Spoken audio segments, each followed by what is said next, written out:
or what you think standards should look like for a trans woman competing in female athletics? Yeah, I do have some thoughts. I don't know if you're familiar, but the IOC recently released a new set of guidelines for inclusion on transgender and intersex athletes. And I think the guidelines they set forward are very good and do a very good job of promoting inclusivity while keeping competitional integrity going, where the IOC guidelines are that each sport basically has to come up with eligibility criteria for what constitutes an unfair advantage in that given sport. And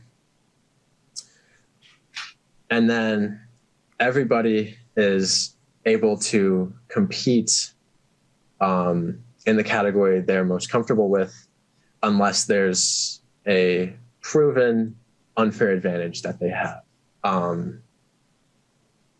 And this does a very good job of including trans women and not invading anybody's privacy or making anyone feel uncomfortable. I think those guidelines are very good. Well, just a couple of blokes talking about sports and keeping it fair. Actually, the second fellow there doesn't go by his name his mama gave him, Will Thomas. He's done three things just to change it up. I don't know if you saw, he's wearing some discreet earrings, but then again, a lot of fellas do. I guess pirates have always worn earrings, but this guy's sporting some earrings. He's got long hair, and he changed his name from Will Thomas to Lia Thomas. But if I didn't tell you that, you could be forgiven for thinking it was a couple of fellas talking about sport. But the thing is, Will Thomas, I can't really use that dead name or I'll be in trouble with politically correct, but Lia Thomas competed for the University of Pennsylvania in a 1,650 meter swimming race. That's a very long race.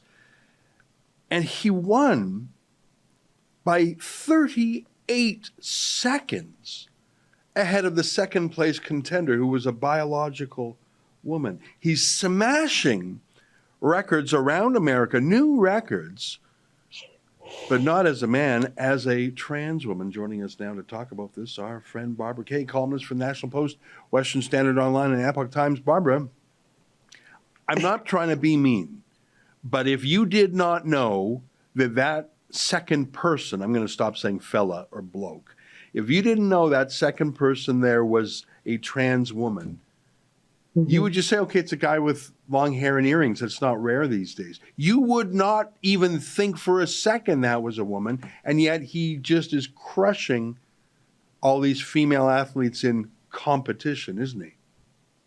He does. I mean, Lia Thomas does look very masculine, sounds very masculine, doesn't seem to have made a great effort to represent herself as stereotypically feminine, but doesn't have to anymore. According to the rules, you just have to self-identify. He could have a beard and, I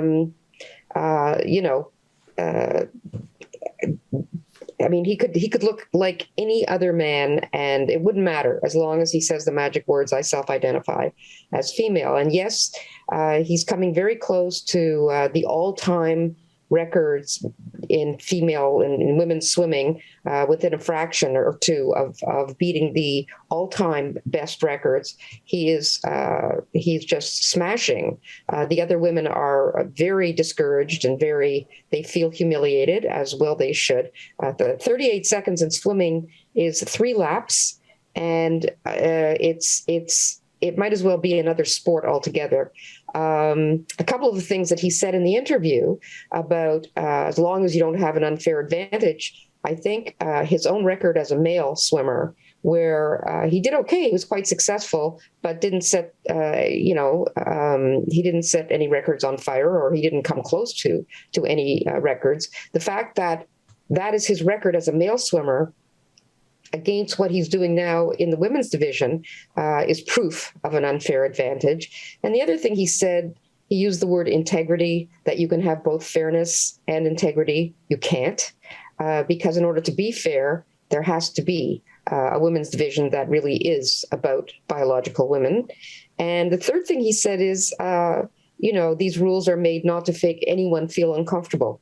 Well, he makes everybody feel uncomfortable, Ezra, to the point that, and I was glad to know this, to the point that when he finished that 1650 freestyle and touched the edge of the pool, that's usually the time when the crowd erupts into applause, and there was dead silence. And that tells you everything you need to know about how this fiasco is being perceived by ordinary people who are attending these meets and want to see some fair competition.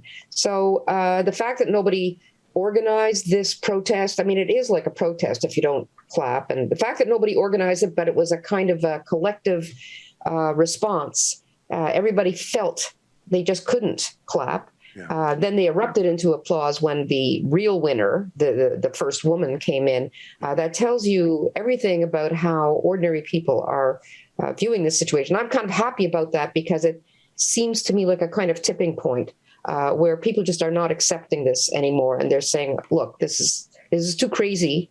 Something has to be done."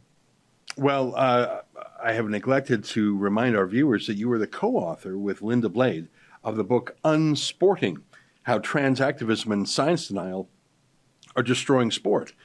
And the cover of that book, is actually an artistic representation of a weightlifting event where young women work their whole lives, trained their hearts out, and they're pushed off the podium by some bloke who couldn't hack it in the men's league, so comes in and sort of grabs it from the kids. You can't even refer to satire 5 years ago anymore because it's not funny anymore. I mean, South Park had Randy the Macho Man Savage as a transgender woman, but even before that, I mean, 20 years ago, Kramer from Seinfeld, it was a joke that he went and competed Taekwondo against little kids. Now, it was hilarious because he was so proud that he beat these kids. And I mean, but he's Kramer. He's an idiot. It was a comedy.